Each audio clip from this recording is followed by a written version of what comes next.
Hello everyone, you are watching at Plus Home Twitter and in this session of Indian Polity and Constitution, we will study Article 185. तो शुरू करते हैं बिना किसी देरी के।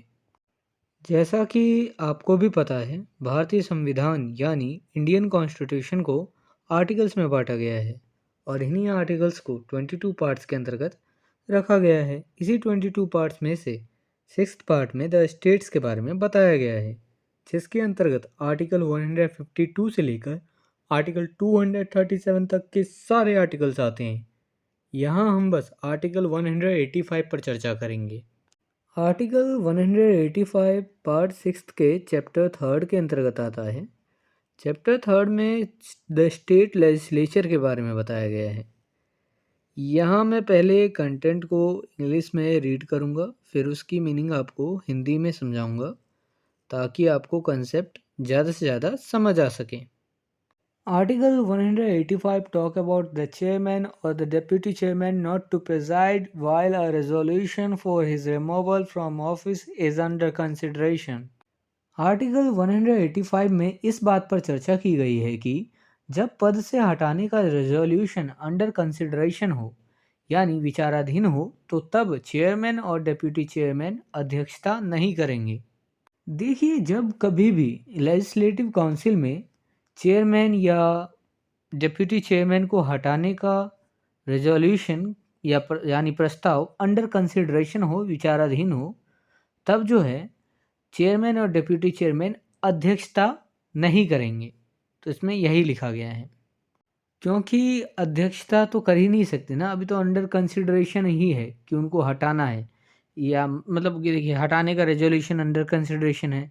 यह भी नहीं पता है कि चेयरमैन और डिप्टी चेयरमैन रह भी पाएंगे चेयरमैन और डिप्टी चेयरमैन के रूप में या नहीं, तो अभी कुछ पता नहीं है, तो उस वक्त वो अध्यक्षता नहीं करेंगे। Article 185 clause first At any sitting of the Legislative Council, while any resolution for the removal of the chairman from his office is under consideration, the chairman, or while any resolution for the removal of the deputy chairman from his office is under consideration, the deputy chairman shall not, though he is present, preside, and the provisions of clause 2nd of Article 184 shall apply in relation to every such sitting as they apply in relation to the sitting from which the chairman or as the case may be the deputy chairman is absent. Legislative council की किसी भी बैठक में जब chairman को उसके पद से हटाने का कोई रेजोल्यूशन अंडर कंसिडरेशन हो तो चेयरमैन, या जब डेप्यूटी चेयरमैन को उसके पद से हटाने का कोई रेजोल्यूशन अंडर कंसिडरेशन हो तो डेप्यूटी चेयरमैन के उपस्थित होते हुए भी अध्यक्षता नहीं करेगा।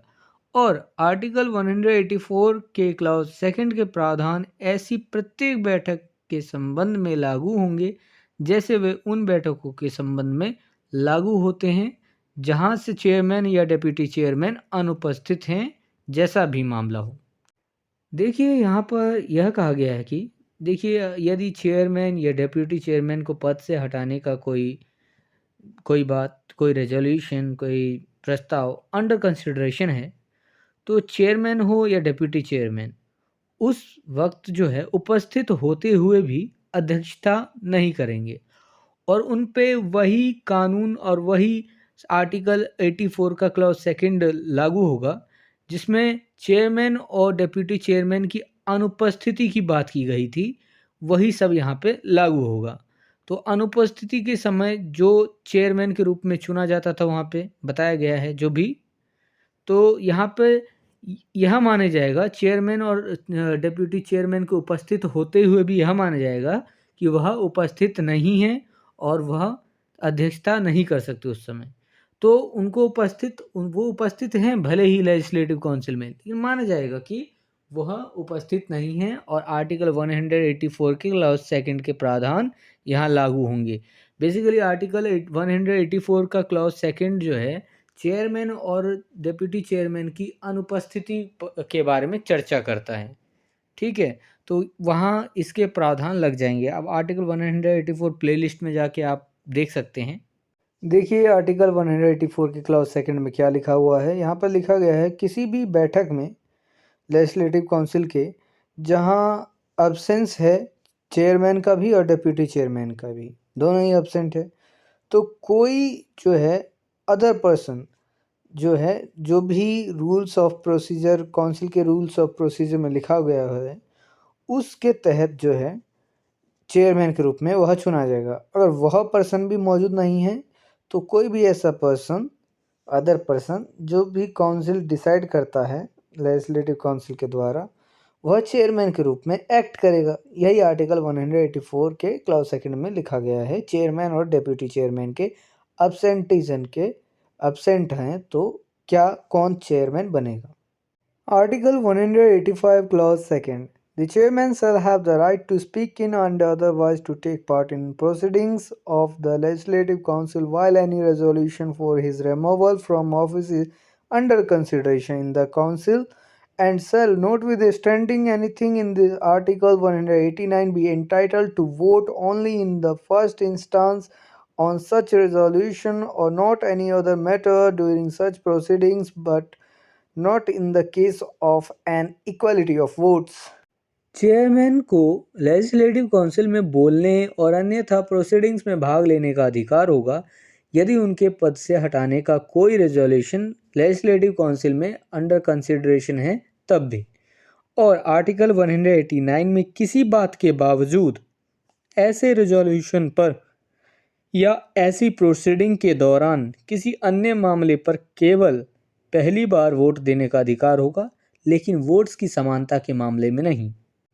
देखिए, मान लीजिए चेयरमैन का जो भी है उसको पद से हटाने का लेजिस्लेटिव काउंसिल में चल रही है बात कि अंडर कंसिडरेशन है अभी रेजोल्यूशन या प्रस्ताव, तब भी जो है चेयरमैन को लेजिस्लेटिव काउंसिल में बोलने का अधिकार होगा, प्रोसीडिंग्स में भाग लेने का अधिकार होगा कार्यवाहियों में, लेकिन उन्हें जो है वोट की समानता का अधिकार नहीं होगा। वोट देने का तो अधिकार होगा वोट के मामले में, क्योंकि वोट का समानता का अधिकार बेसिकली ऐसा होता है, मान लीजिए एक बिल आया है, पक्ष और विपक्ष में वोट चल रहा है, दोनों पक्ष और विपक्ष के वोट बराबर हो गए, तो आखिरी वोट जो होता है वो चेयरमैन का होता है। तो चेयरमैन क्या करेगा, चेयरमैन वोट देगा पक्ष और विपक्ष में, तो वो फाइनल वोट हो जाएगा।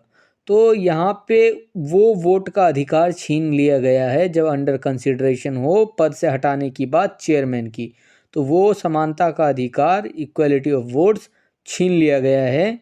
किसी भी केस में इस तरीके की बात आती है तो इक्वलिटी ऑफ वोट्स का अधिकार नहीं होगा जब किसी विपक्ष में सेम वोट्स के मतदान होंगे तो आखिरी वोट का अधिकार नहीं होगा। If this video is helpful for you, then please like and share this video, and if you want see some more these type of videos, then subscribe the channel and click the bell icon and select the all option for upcoming videos. And I hope you have a great experience by watching the Ad Plus Home Tutor.